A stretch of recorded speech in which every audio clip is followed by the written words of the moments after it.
and welcome back to another episode of Contract Questions from Clients. Today we have Courtney joining us today. And Courtney, this one's a question we seem to get a lot of. What's the difference between an employee and an independent contractor, and does that affect what I put into my actual contract? The short answer is yes. The more extended version is to determine whether a person is an employee or an independent contractor. A business will want to consider the level of control it wants to have over the person.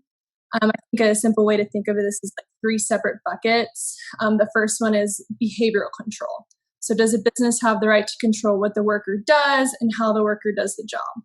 Examples of this are hours to be worked, types of instruction that are given, tools and supplies to be used, and on-the-job training. The second bucket is financial control. So how's the worker being paid? Are their expenses being reimbursed? What's the method of payment? Are they hourly, monthly, quarterly?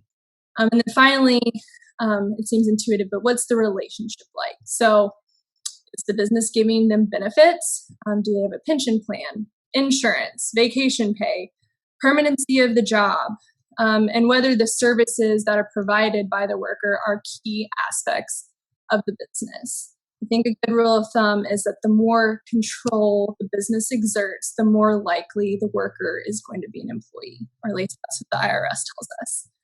And once the worker has been classified, the points I just talked about and referenced are what will or won't be included in the contract. I think the easiest way to explain this is give an example. So if you decide your worker is an independent contractor, then you're probably not going to include the exact hours to be worked or a laundry list of duties that they will have. You're probably not going to restrict their PTO. You may not even reference vacation pay.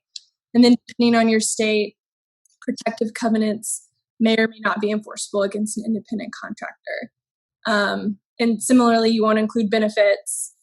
And I think a big takeaway with getting it in writing is you want to be explicit in the agreement whether they are an independent contractor and reference how they're going to pay their taxes. Overall, it's important to remember that the IRS will review the level of control, like I stated earlier, that you exert over the worker to determine the relationship. But the good news is a well-written agreement that accurately depicts the arrangement can help bolster your position on how you classify your employee.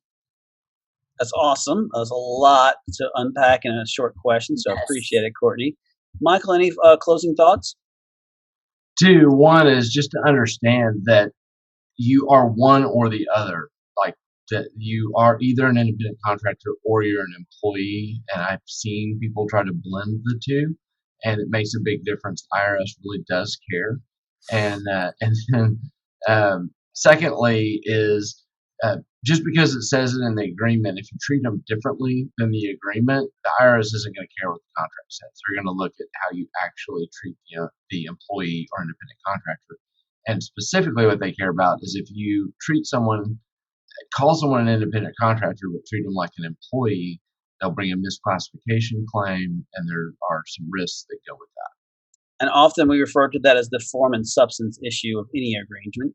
So great points across the board. Everyone, thank you, Courtney, for joining us again today, and we look forward to seeing you next time.